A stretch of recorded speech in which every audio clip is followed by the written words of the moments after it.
අයියේ මේ මම බයික් එකක් ගන්න ආවේ මෙතන බයික් තියෙනවද? එන්න නම් එන්න.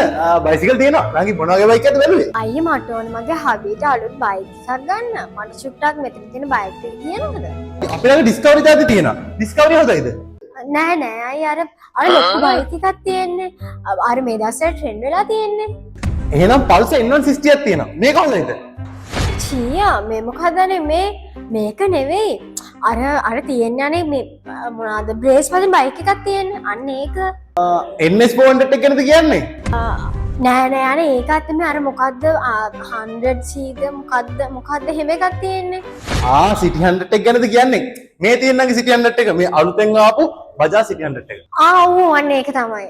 මේක හොඳයිද මේ රෝද එහෙම ඔක්කොම හොඳයි. මේ වගේ නම් තමයි. හැබැයි මේකේ රෝද දෙකක් තියෙනවා. මට ඕනේ තනි රෝදෙන් පදින එක. එහා බියාස තනි රෝදෙන් පදින්නනේ. තනි රෝදෙන් කොහෙද මගේ බයිසිකල් තියෙන්නේ? ඇයි අනේ අර පදින්න ඔයා දැක්කේ නැද්ද අපි නිවුස් වලටත් ගියේ? නිවුස් වලට ගියා? මේන් වයි හබියා. මේ නෝන නැත්තම් අපි දෙන්න තමයි. ඒ බයික් එක තියනවද අයියේ? නංගි මේ බයිසිකල් ෂොප් එකක් නෙමෙයි. මේක තාමසියක්. ඕ නංගි මේක ඉන්ෂුරන්ස් කරලා නැහැ තාම. මේ බයිසිකල් ටික මම මේ දෙයියගේ පිටේ ෂොප් එකක් පටන් ගත්තේ. එහෙම කරන්න එපා. නංගි කියලා වෙන දවසක එන්නකෝ. මොන මගුලක්ද මන්ද මේක?